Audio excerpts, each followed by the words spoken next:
हो राम।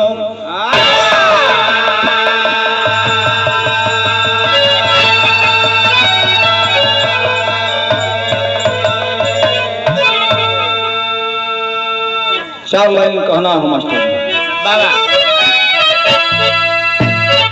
कोई धरती सहे धर्मधारी नहीं, कोई गंभीर सागर समान नहीं, कोई दिनकर सहे अशुद्ध नहीं, अन्नदान से बड़ा कोई दान नहीं, कर्णदानी ने इस दिन सभा बन गए, द्वार पर दान दुखियों को दान किया,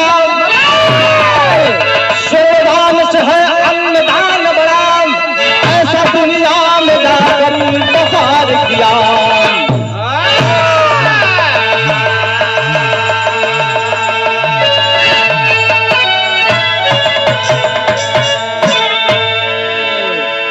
हमरे स्वर्गीय गुरु जी रामदेव गुरु जी विराज बोले रहल राजा करण दानी रहल,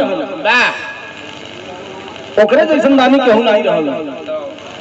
रोज प्रतिदिन 1.25 मन सोना के दान करे।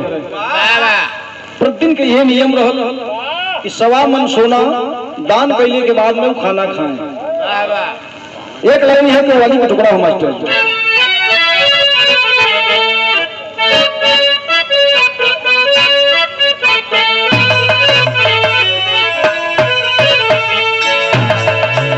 अरे आदमी अरे आईना वही रहता है, आईना वही रहता है, चेहरे बदल जाते हैं, आईना वही रहता है, चेहरे बदल जाते हैं।